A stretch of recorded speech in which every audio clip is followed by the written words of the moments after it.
Pili ko. Ito, may discount. 609 minus 18. Kasi yung iba,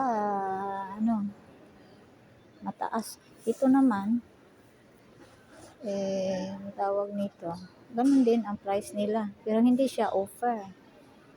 Bakit hindi siya offer? Ayun, dito, merong offer dito guys. Ito, halimbawa to, 299 lang, offer siya. Pero, bakit hindi ko nagustuhan? Kasi, bakit parang mahaba siya dito, papunta dito. Ayun ko kung bakit hindi ko nagustuhan. Hindi ko type ba? Ay, kasi maliit lang ang space ng bahay ko. Haba siya ba? Kunti lang naman difference nila, di ba? Ito oh. Tingnan oh. Ito. Ayan ang difference nila, itong ganyan. Pero ewan ko ba guys, anong bibilihin ko dito? Ito ang na-type ko, ito 499. Pero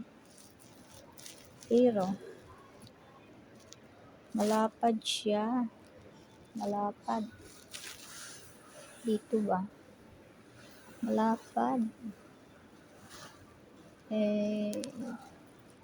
Malapad.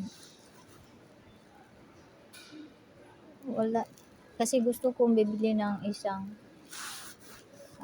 dito. Nga pala, hindi. Yan nga pala ang hindi ko nagustuhan dito. Ito. Ang attach. Kung saan i-attach yung tawag nito. Dapat dito ang attach. Ganyan ba? Kasi sa dingding ko, halimbawa, ito, iba naman to, mahal na mahal yan. Hindi ako punta dyan, 1,000 euro. Dapat ito ang style ng attach. Kasi ang dingding ko dito sana i-touch ang gas. Ito nga pala, ay hindi. Kasi pag iniikot natin dito, ay ito mapunta doon banda. Ang attach ng gas ko, ito ang style. Gusto ko hanapin ito. Kaya nga pala hindi ko nagustuhan. Ito nga dapat tama na yan. 299 euro, 300 euro. Yan, no? Discount, may yan. May discount. 30%. Ay, ang attach pala. Tapos mamaya, tatanong ko. Tingin-tingin muna ako dito. Tapos, tatanong ko sa, in charge. Kaya yun, ang hindi ko nagustuhan. Yun, okay na yun sa akin. Yun ang pinakamura dito guys. Ito 499, 499. Lahat ito naman pataas na tayo 699 na dito. Ganyan 579. Pero gusto ko puti. Gusto ko puti dahil makikita ang dumi. Ayan 679, 659. Huwag na tayo dyan. Concentrate tayo dito sa mababa. Yung tama lang sa pera ko. Ito. Kaso, ito ang dapat maliit sa akin. Dahil bibili pa ako ng isang parang table, hindi table, yung tawag ba? Parang aparador na maliit ba? Ilagay ko sa tabi dahil wala akong paglagyan dito sa mga niluto ko. Kasi hindi ko bili yung kusina. Kasi yung akin ngayon ay malaki. Ang akin ngayon, kasi luma style yun. Mula dito, hanggang dito. Yan. At kaya meron akong paglagyan sa gitna. Ilagay. Ganyan. Kasing laki ganyan yung akin. 90 centimeters. Ito, lang to sila Saan ba? Measure dito. Hindi ko nakadala ng measure. Ayun. Ito na sana ang nagustuhan ko dahil mura at saka di bali kung mahaba siya punta dito. Kasi, di ba, maiksi sila ito. Di ba? Okay lang yan pag mahaba. Ang problema nga pala, ang attach sa gas. Bakit kaya? Tatanong ko mamaya. Kasi Okay lang siyang mahaba. Yung akin ay ganito yung akin ngayon.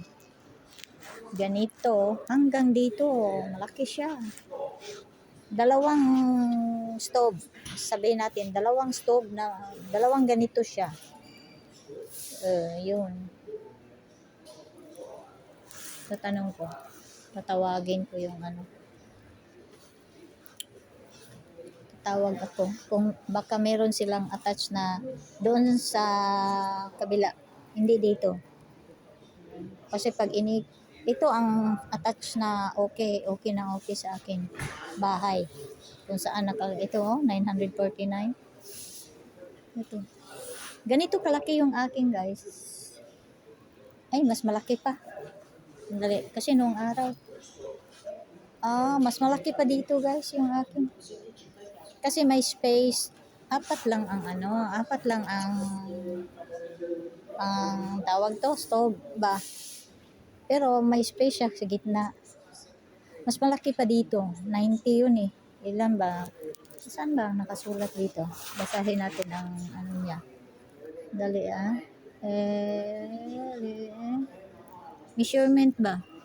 Bakit wala silang measurement dito? Alam ko na 90 yung akin. Ba? Bakit hindi sinulat? Ang measurement ba na haba? Ito na 89.5. 60, 89.5, 90.5, 60 centimeter. Ayun. Yun. Pwede. Ayan. 89.5. Ayun, magpapareho lang sila. Dito kasi sa gitna, ito dalawa dito. Dito sa gitna, lagay mo yung lagay mo. Ito. Ayun, ganito kalaki yung akin, guys. Ganito kalaki. Kaso lang luma. Luma siya, hindi na siya pwede. Ayan, meron dito 529 oh. Offer din siya. Kaso hindi siya puti eh. 529. Hindi siya puti eh. Gusto ko puti. Ang attach dito saan? Hipuin ko nga. Kasi ito ang hipuin ko ang attach. Tama ang attach dito. Itatanong ko yung doon yung tama ang attach nila dito oh. Tama sa bahay ko. Ito hindi. Tama din. Bakit ba yun? Yung mura na puti na gusto ko. 729. Tatawag ako sa ano. Tayo dito. Dito lang ang kusina nila. Yung mga electric. Dito yung electric, guys. Ang tawag nito. Yung mga electric ba? Ganyan, mga electric. Ito. Hindi ko mahipo eh.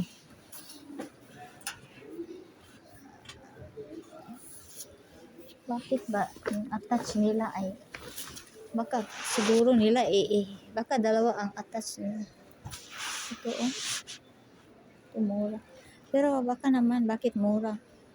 Minsan po inaisip ko bakit mura, ayoko na baka masira agad. Biro mo yun, almost 50 years hindi nasisira yung akin, tapos bibili ako dito dahil resparmia ang tawag. Mag-resparmia. Ano ba yun? Tapos masisira kaagad kasi ang mga appliances nung araw hindi nasisira kaagad. Ngayon kailangan masisira para bibili, di ba? Ganun talaga yun. Pero naman pag medyo mamahalin ang bibilhin mo, yun, kaya takot din ako bumili ng murang-mura dahil baka masira kaagad. Magsisisi pa tayo, di ba? Ito naman 60 by 87 by 60 cm. Ito may nakasulat 60 siya. Ito ilan ba to? 50. 85 by 60. Kaya nga 50 by 85 ang measurement ba? Ito ang tama talaga sa akin. 60, 87, 60. 5760. Tsaka ang ayaw ko dito, glass. Yung akin, ano ang cover, ito, ganito din ang cover niya. Kasi nung araw, ito naman, glass na ang kinover nila. Ayaw ko ng glass dahil laging, wala na, hindi na uso yun eh.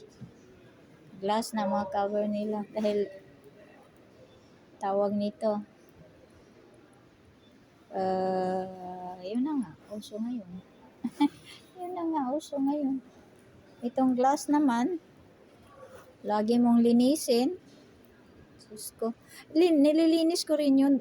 Hindi ano ba, pag nilinis yung glass, makikita yung hindi mo nilinis maigi kasi magkaano. Pag ganito, isang ano lang, white mo lang ng ano, wala. Pwede din tanggalin yung iba, kaya tinatanggal nila dahil hindi nila kailangan ang ano no, ang cover, tinatanggal nila. Pero maganda naman pag may cover.